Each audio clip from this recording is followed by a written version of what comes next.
Hello there, it is time for my 2019 reading wrap up. If you want to know what my resolutions were for this year, I will link that down below, and I'm also going to be going through some of my 2020 resolutions this year, although to be honest they're going to be a bit thin on the ground, but we'll get to that.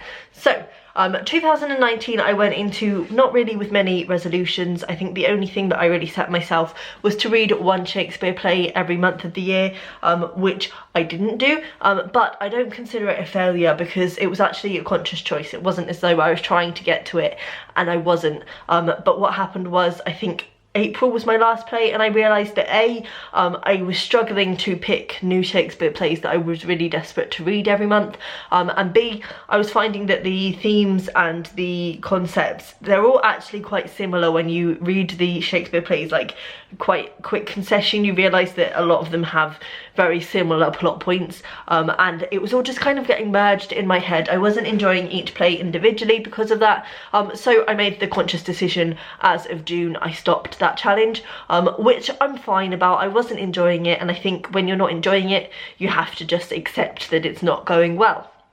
So that was that. So other than that, I wanted to read really by whim this year because last year wasn't my best reading year, and I think I just wanted to read what I wanted to read when I wanted to read it and just pick up things that I was passionate about, in the hopes that this year it would be better. Sadly it wasn't, but I think that's more to do with circumstance than the books themselves.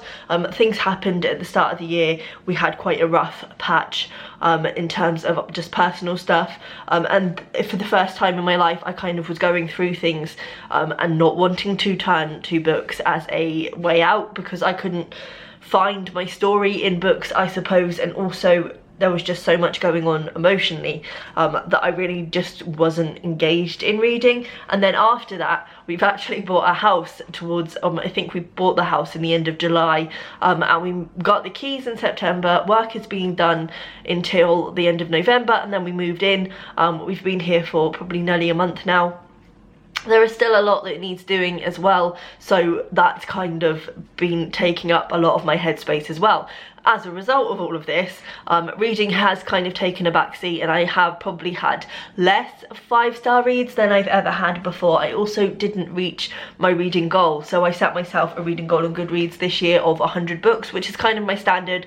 I typically get about 124 done, but I would rather set it lower and get more read. I didn't this year. I read 86 books altogether as I'm filming this actually, but hopefully I'll have read at least 1 or 2 more by the end of the actual year, so probably I'll be at about 88 books. Yeah, it's not the worst, like when you consider everything that's happened, and especially the house and all of the things that have been going on with that, and the days where I just haven't picked up a book. Like, that's not bad going at all, and I'm not overly gutted by it. It's annoying that I haven't reached that 100 book goal, but I think, as I say, it's still a good thing, and it feels weird to think that I've read 86 or however many books this year, because I don't feel like I've really been reading. I haven't really engaged in the hobby at all, which is really actually getting me down. And I think there have been stages this year where I've just thought, why am I don't even feel like a reader anymore. I'm just not enjoying it. I don't want to do it. I know to some of you watching, you're probably thinking, well, why read? It doesn't matter, like what's the point if you're not enjoying it? But for me personally, like I do this, so I like to read and talk to you about books, but also on the side of that I'm a writer. I write for my job, also write fiction on the side of that, hopefully one day for a job, but you never know. So for me, not to be reading is really challenging because I think it's very hard to be a writer when you're not reading, especially for fiction, when you're not absorbing plot lines and absorbing new stories. It's very hard to get yourself in that headspace of telling new stories, and yeah, it's just been a bit of a nightmare. However, I feel like things are getting back on an even keel. The past few days I've definitely been gravitating more towards actually picking up a book and just getting stuck in, which is what I've really been struggling with this year. Like, if I know that I've got a few hours of reading ahead of me, I just want to distract myself. I don't know why. My head's just in the mood of distraction, or always looking for something on television or something like that, and that's really not like me, and that's not a habit that I'm usually in at all. So yeah, all in all, this year has been quite difficult in terms of everything really, but also in terms of reading. So yeah, it's not the best wrap up. It's not the worst, as I say, 86 books. It could have been a lot worse.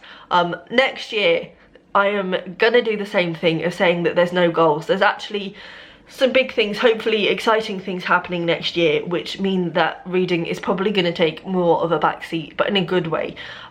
So I'm not going to go crazy this year and set myself loads of resolutions that there's just no chance that I'm going to be able to stick with. I'm just going to say no resolutions again, and actually I kind of like that. I like not having restrictions, especially when reading's not going the best. I think it's really useful to not have something that you have to read, although I don't know, maybe the structure would help me, but anyway, we'll see.